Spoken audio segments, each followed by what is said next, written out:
કેમ છો મિત્ર? આ બહુ દાડા પછી આજે ઘરનું વાતાવરણ એન્જિન ખખડી જ્યું. મેં હોટ પર કઈ લગાવી પછી તીખી તીખી ચટણી ખાધી. લિપસ્ટિક લગાવી એવું થઈ ગયું. પોપટ બોલતું થઈ ગયું પાછું. મિબલિન ની લગાવી મિબલિન જો મારે નહીં બિલકુલ એ લિપસ્ટિક હે બહુ ચટણી ખાઈ લીધી મેં. હા તો બહુ દિવસ નહીં ઓલમોસ્ટ એક અઠવાડિયા પછી આજે ઘરમાં એકદમ નોર્મલ વાતાવરણ લાગે. ચમકામન બોલ બોલ કરે ચાંદની. ચમ 4 દિવસ તો નક્કી કર્યું હતું કે બાજવાનું નહીં, ફરવા જવાનું. ચોકલેટ નહીં ખાવાનું ખોસી થઈ ગયા. ખાવ ને એના પછી 4-5 દાડોની વિકેટ પડી જઈ અને આજે તો થોડી આમ બહાર આવીએ.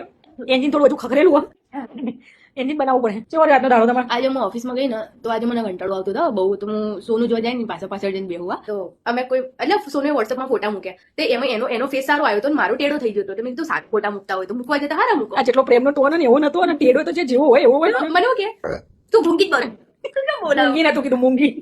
મેં કીધું 4 દાડાથી મૂંગી ને એક બરાબર.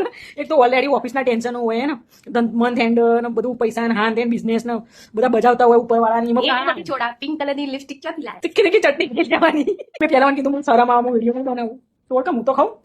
હા જબ્બર. આજે અમે ડમ્લિંગ્સ ખાધા. ડમ્લિંગ્સ મેં કીધું આપણે ડમ્લિંગ્સ ખાઈએ એટલે ડમ્લિંગ્સ નહીં આઈસ ડમ્લિંગ્સ ના મોટો વેજીટેબલ વાળા પેલા રાઈસ પેપરની સીટમાં ખાધા. મજા આવી જઈ.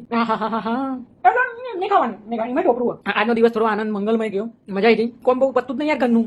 કોઈ આઈડિયા ને ઘરનું કામ મેનેજ કેવી રીતના થાય. અમે 2 જણા કરીને કંટાળે પણ ઘરનું કામ મેનેજ જ નહીં થતું. હજી તો કપડાં ધોવાઈ ગયા, કપડાં હુકવવાના બાકી એમ. મેં કીધું આપણે વાસણ છોડાઈને ઘરે બધું કરાવી દઈએ બંધ દઈએ. મને કીધું એક તો થોડો એને આરામ મળે પછી પાછું આપણે ઇન્વેસ્ટ થાય. ના પણ કોઈક સજેશન આલો યાર. અમે તો મતલબ પતું જ નહીં યાર. મેં તો કીધું આગળ વેચી મારો અને એક રૂમની ઓડી લઈ લઈએ. આ એનું અનુકૂળ છે. રેડામ એક રૂમની ઓડીમાં રહી દઉં. રસોડામાં જાય તો બૂમો પાડો, મોટું રસોડું જોવો, મોટું રસોડું જોવો. તો હું વિડીયો બનાવતી હતી કુકિંગ ના ત્યારે જરૂર પડતી કરી દીધા. 22,000 સબસ્ક્રાઇબર 22,000 સબસ્ક્રાઇબર યુટ્યુબમાં 22,000 સબસ્ક્રાઇબ છોડી દીધું. આપણે કોઈ પણ ધંધા ઉપર ટકી જ નહીં રહેતા. ધનરાશિ વાળા એવા જ હોય. મેં કહ્યું એક રાશિ મને સાંભળતી હતી રીલ આવી હતી કે ધનરાશિ વાળા કેવાય. તો એમાં કે ધનરાશિ વાળા બહુ ક્રિએટિવ માઇન્ડ ના હોય. શું કે હા ક્રિએટિવ તો કે અને એના પછી એવું મતલબ વ્યાપારના મતલબ એની કોલમ આવી નથી. એમને એવું કીધું ને કે આ મતલબ એટલા ક્રિએટિવ હોય ને કોઈ ટકી જ પેલું કે આ હારું હતું કે આપણે આ કરીએ, પેલું કે આ હારું હતું કે આપણે આ કરીએ. અને એમાં ટકી જ નહીં રહેવાનું. પેશન્સ નહીં અમારા. પેલા ને ચકુ રીલ્સ બહુ બનાવતી અને બહુ શોખ હતો. મતલબ ટિકટોક ના ટાઈમ નું આઈટમ. વિવો કયું કઈક હતું ને, એક એવી એપ્લિકેશન હતી ટિકટોક ના ટાઈમની. હું નામ મારી વાત સાંભળો. એટલે પછી એને એવું હતું કે બસ મને આજ મારી ફિલ્ડ આજ બધું છે આમ ને તેમને. ના કઈ વાંધો નહીં, એ ફિલ્ડમાં જાય. તે ઉભા 55,000 નું લેપટોપ લેવડાયું, ઘરમાં વાઈફાઈ નખાયો, 35,000 નો ફોન લેવડાયો અને મારા જોડે જેટલા ધતિંગ કરાય ઘડીમાં ફૂડ ચેલેન્જ કરાવો, ઘડીમાં ગેમ રમાડાય. ઇજ્જત જ ઝઘડા અને પછી બધું પડતું એ ચેનલ આખી ઉડાડ મારી વિડીયો ઉડાડ મારે. એના પછી કુકિંગ ઉપર આવી. તે કુકિંગમાં જે આઈટમ બનાવે 500,000 ની ચોટા બનાવે. એમાં જેટલી વખત તો તોડામાં ચોટેલું હોય બને ના બને જેવું બને. એમાં પછી એકચ્યુઅલી એનું રીઝન હતું જો મતલબ 9:30 થી લઈને 7 વાગ્યાની જોબ હે ને. કોઈક વખત 7:30 થાય, કોઈક વખત ઘરે આવતા હતા 8 વાગી જાય. હવે દિવસે સવારે તો મને ટાઈમ મળે નહીં મતલબ કુકિંગ વિડીયોઝ બનાવવાનો. તો ભાઈ હું રાત્રે બનાવતી. પણ સારું ખબર પડી કે મતલબ 10:30 11 વાગી જાય ને ખાલી જમવાનું બનાવતા બનાવતા ખાતા ખાતા તો 11:30 થઈ જાય. થાકી લો અને વાસણ જોઉં તો મને તો ચક્કર આવે.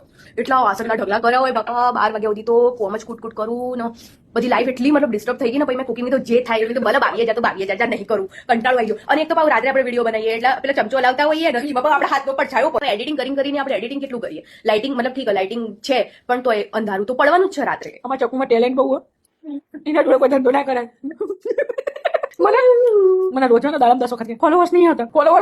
એકચ્યુઅલી હું થયું 2 દિવસથી એવું થાય ને કે 222 કાર સુધીમાં તો હતા. એવી રીતે 223 થઈ ગયા હતા. અને જયારે નોટિફિકેશન જોયું તો કોઈ ફોલોવર આવ્યું તો અમે બંને ખુશ થઈ જાય કે ભાઈ ફોલો કે એક ઇમ્પોર્ટન્ટ એક ફોલોવર બહુ ઇમ્પોર્ટન્ટ અત્યારે અમારા માટે. અને સાનું હવારે જોઈએ તો ગાયબ થઈ જાય અને જતું રહે. મતલબ 222 તો હતા 2 દિવસથી. આજે તમે જેમ જો 221 થઈ ગયા. ભાઈ ફોલો કરો યાર. મારા ઘણા બધા ફ્રેન્ડ્સ છે જે મતલબ આ વિડીયો જોવો, લાઈક કરો, કમેન્ટ કરો. અને મારા ફ્રેન્ડ બહુ બધા એક ફોલો કે કરો, કમેન્ટ નહીં કરતા, સારા ફોલો નહીં કરતા. તમે બધો કોઈ કોમનો નહીં. ફોલો કરો યાર. તો અમે એવરીડે મતલબ હા હા રાધે રાધે. કાલ મળીએ. બોલતો કરી રાધે રાધે.